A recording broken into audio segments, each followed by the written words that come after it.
semina verbi, la semence du Verbe dans le cœur des hommes et des femmes d'aujourd'hui.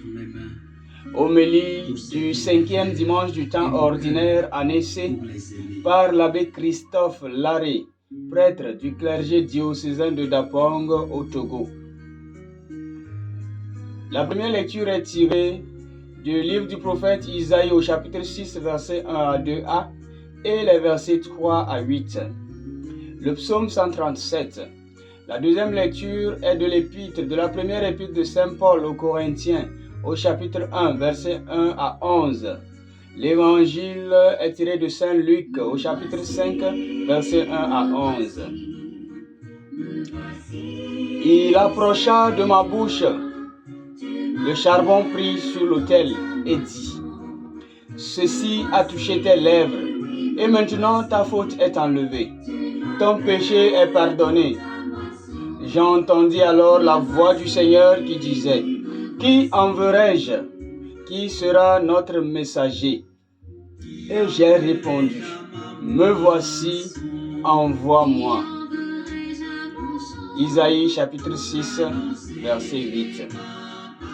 Bien-aimés du Seigneur, dimanche de vocation ou pas, la nature des textes oriente notre regard vers la vocation, à l'annonce de la bonne nouvelle. Il s'agit beaucoup plus de l'action divine de demander un service à l'homme. Donc, appelé par son nom et touché d'une manière profonde, l'envoyé a entendu un appel auquel il doit répondre. Le récit de la vocation du prophète Isaïe nous donne une image timide de l'appelé au départ de sa vocation.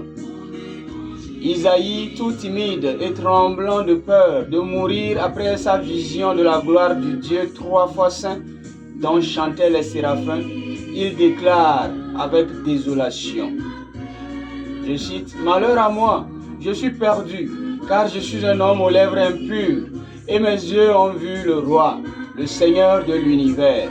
Fin de citation. Oui, effectivement, les deux états d'être ne sont pas les mêmes et ne peuvent se mêler. L'un est 3 fois saint, c'est-à-dire Dieu, et l'autre est un impur, un pécheur, l'appelé. D'où l'origine de la peur du prophète Isaïe. Cette conscience d'impureté, d'indignité de chaque appelé donne le droit à Dieu de disposer de celui-ci comme il lui convient. La force de Dieu s'observe donc dans le caractère pécheur et indigne de celui qu'il appelle à sa mission.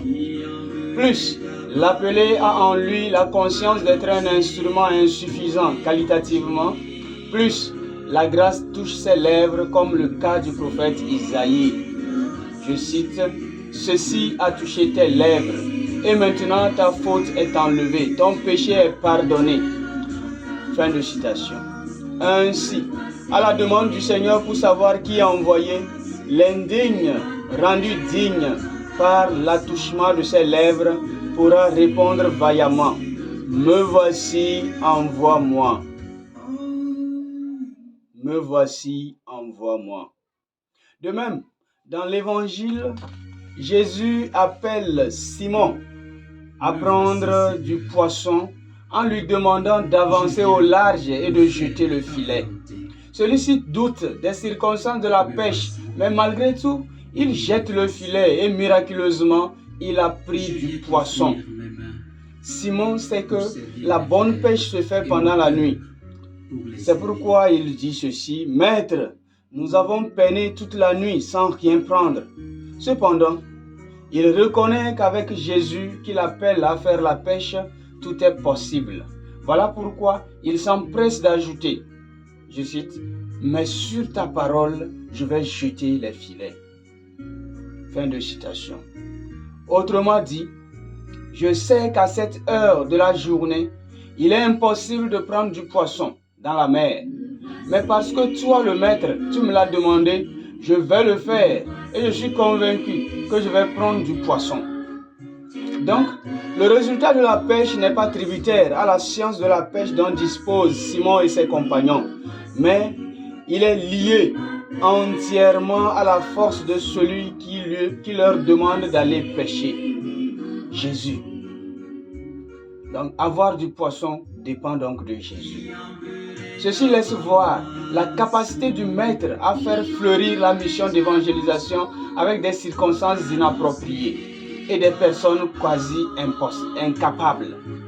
Sa seule force suffit pour accomplir, sauf qu'il a juste besoin de la disponibilité à jeter le filet. Il suffit à Simon de jeter le filet. On ne lui demande pas plus.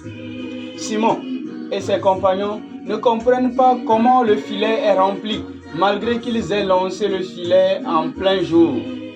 Devenir chrétien est d'abord et avant tout l'œuvre de Dieu et non la force de la prédication du prêtre. C'est Dieu qui prend le poisson même en plein jour et c'est lui également qui choisit la personne qu'il veut pour associer à cette œuvre de prise de poisson. Car, dit-il au pêcheur de poissons Simon-Pierre, désormais, ce sont des hommes que tu prendras. Suis-moi. C'est moi qui t'appelle. Bien-aimé du Seigneur, le choix de Dieu de s'associer des collaborateurs est une option très bien réfléchie dans l'entendement de Dieu. Mais pour nous les hommes, ce choix semble parfois insensé, dans le sens où l'on estime que ceux qui sont choisis ont l'apparence des incapables. Et pourtant, c'est eux qui sont choisis. Que de critiques sévères contre les prêtres et certains fidèles laïcs même qui voudraient bien enseigner ceux-ci la façon d'être pêcheurs d'hommes. Ils voudraient bien montrer aux pasteurs, aux prêtres, comment enseigner, comment être des pasteurs. Quelle exagération! Jésus se promène encore sur les bords du lac pour prendre des gens disponibles, des gens qui savent compter sur lui pour agir, des gens qui savent compter sur lui pour agir dans l'Église. Tant qu'il aura la force d'action du Maître, jamais l'action du prêtre sera moindre du moment où il agit sous l'ordre de celui-ci, comme Simon-Pierre. Je cite, « Sous ton ordre, je vais jeter le filet », dit Simon-Pierre. Bien-aimé, et si les chrétiens pouvaient se contenter d'être des poissons, d'être ces poissons pris par Simon-Pierre en plein jour, à une heure non favorable à la pêche? Oui, il y a là le rassemblement de l'Église dans ce filet contenant toute catégorie de poissons. Tous, chrétiens, nous y sommes. Et c'est le rôle du pasteur, c'est-à-dire du prêtre, de tenir le filet. Ce qui est très significatif quant à la gouvernance de l'Église, car malgré la conscience de Simon d'être un indigne, un pécheur, Jésus le laisse tenir le filet et ajoute à son endroit, « Désormais, ce sont des hommes que tu prendras. » Autrement dit, ton indignité n'est rien par rapport à la charge que je vais te confier. Seulement, fais confiance. Seulement, fais-moi confiance. Jésus est le premier à faire confiance aux preneurs de poissons, malgré leur incapacité et leur indigence.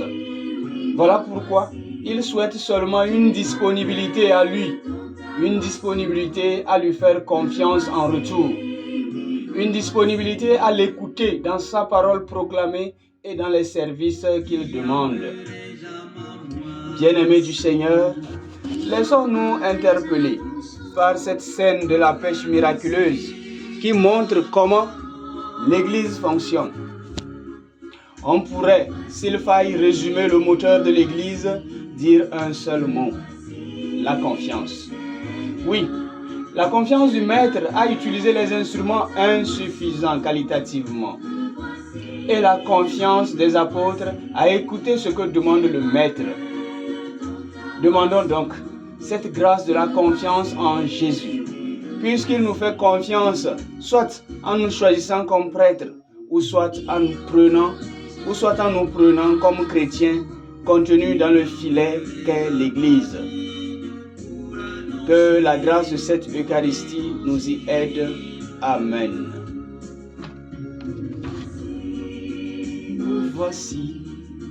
Me voici, Seigneur, tu m'appelles dans ta moisson. Me voici, oui, me voici, tu m'appelles dans ta moisson. Me voici, oui, me voici. Oui, bien-aimés du Seigneur, dans notre rubrique Nourrir son talent aujourd'hui, nous allons choisir la confiance en Dieu comme talent à nourrir. Et cette confiance, je la demande beaucoup plus au niveau des parents qui doivent laisser leurs enfants répondre à l'appel de Dieu. Répondre à l'appel de celui qui veut les associer à son mystère. Cette confiance également sera nourrie par ceux qui sont déjà prêtres, à savoir que le maître nous demande seulement de jeter le filet.